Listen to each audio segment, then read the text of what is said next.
Ngayong buwan po ng July 2025, isa sa mga pinag-uusapang crypto ay itong si Picoin. Marami ang nag-aabang kung tataas ba siya o tuluyan na siyang babagsak. Ayon po sa mga analysis at saka technical na indicators, may matinding pagsubok na kinakaharap ngayon itong si Picoin. Kaya sa video na ito ay pag-uusapan po natin ang mga dahilan kung bakit bumababa ang kanyang presyo. Ano po ang epekto ng token unlock at kung may pag-asa pa ba siyang mabawi or makarecover. Kaya yan, bago po tayo magpatuloy ay pakibasa na lamang po muna ang disclaimer dito sa ibaba ng ating screen. Ayan, bakit nga ba bumababa si Picoin ngayong buwan ng July? Mula po noong May at June, sunod-sunod ang pagbagsak ng presyo ni Picoin. Ngayong July, tila tuloy-tuloy pa rin ang negatibong takbo niya. Ayon po sa datos, ang presyo po ni Picoin ay bumagsak ng 21.8% nitong nakaraang linggo at kasalukuyang nasa presyong 0.49. Pero hindi lang ito basta simpleng pagbaba. Ang malaking dahilan sa likod nito ay ang inaabangang token unlock event kung saan mahigit 318 million na Pi tokens ang ilalabas sa market. At ang halaga po nito ay nasa halos $160 million. Kaya isipin mo, sobrang dami po niyan. Kapag biglang dumami po ang supply ng isang crypto market, natural lamang po na bumababa or bumaba ang presyo nito kung walang sapat po na demand para saluhin ito. Ano nga bang ibig sabihin ng token unlock para kay Picoin? Ang token unlock ay isang parang pagbubukas ng malaking gripo. Sa loob ng isang buwan, unti-unting ilalabas po ang napakaraming Pi tokens. Para sa mga matagal nang may hawak ng Pi, ang iba ay siguradong magbebenta agad para makuha ang kanilang tubo o maiwasan ang tuluyang pagbaba ng presyo. Kung wala pong masyadong bumibili, lalong babagsak itong si Picoin. Isa pa, ang mga bagong tokens ay pwede pong gamitin ng iba para i-liquidate ang kanilang hawak, lalo na kung wala po silang tiwala na tataas pa ang presyo nito. Kaya ang posibleng epekto ng token unlock ay ang pagbaha ng bintahan at ang mas malalim na pagkalugi sa presyo. Yan, dito po tayo sa chart. Yan, yung chart natin dito na nagpapakita sa tinatawag pong indicator na Chaikin Money Flow or CMF. Ayan. Base po sa technical analysis, isa po sa mga tumutukoy sa galaw ng pera sa market ay ang Chaikin Money Flow or CMF. Sa madaling salita ay sinusukat po nito kung marami bang pumapasok na pera sa asset o marami bang umaalis. Dito po sa kaso ni Picoin ay bumababa ang CMF. Ibig pong sabihin ay mas maraming investors ang nagbebenta kaysa sa bumibili. Ibig pong sabihin nito, humihina na ang tiwala ng mga holders. Dati, may kaunting pag-asa pa na baka bumawi itong si Pi dahil may konting inflows. Pero ngayon, mas matindi na po ang outflows o paglabas ng pera. Isa po itong masamang sinyales para sa presyo. Ngayon ay saan po papunta ang presyo ni Picoin ngayon?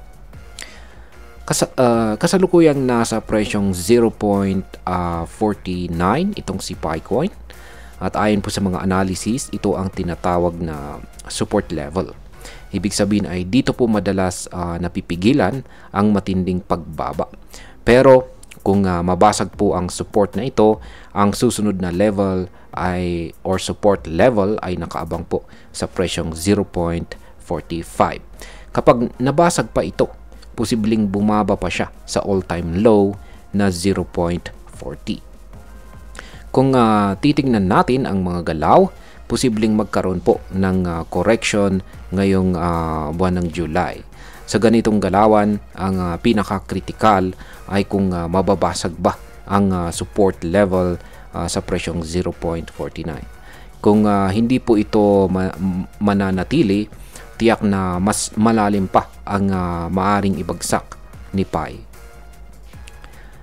Ngayon, ang sunod po nating katanungan dito ay may pag-asa pa bang makabawi or makarecover itong si PaiCoin? Hindi pa natin pwedeng sabihin na tapos na agad itong si PaiCoin.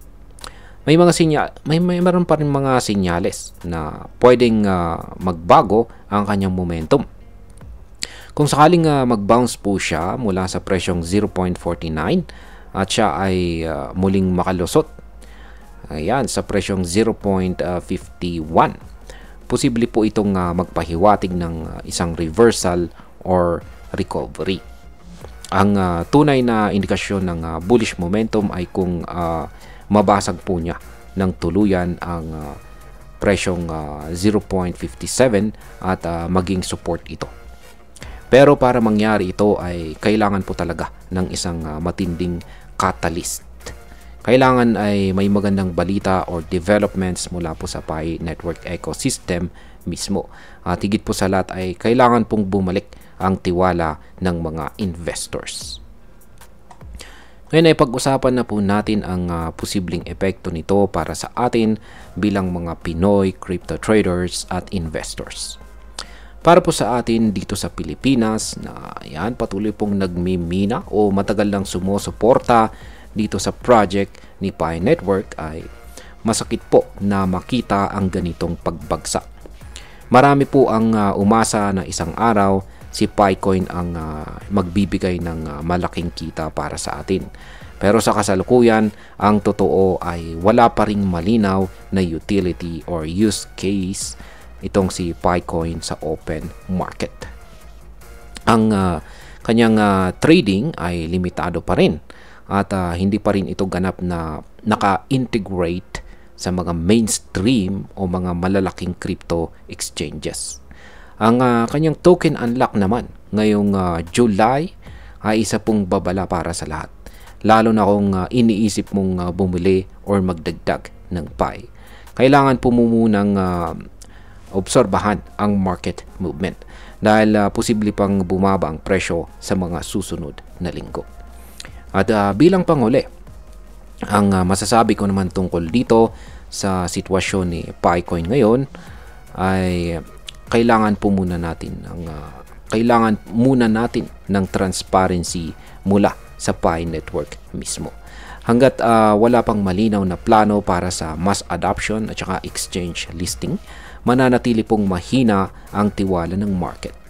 Maganda sanang project itong si Pi, lalo na sa mga bansang developing gaya po ng Pilipinas. Pero hindi po sapat ang hype lamang. Sa mga may hawak pa rin or holdings dyan na PaiCoin, ang pinakamainam po na gawin natin ay ang maghintay at mag-observe. Huwag muna tayong mag-panic sell, pero maging alerto po tayo sa mga developments. Sa mga nagbabalak na pumasok ay mas maganda kung mag-research muna tayo ng malalim. At ayan, hanggang dito na lamang po tayo sa video na ito mga ka-crypto. Marami pong salamat sa panonood. Ingat po tayo lagi at God bless po sa ating lahat.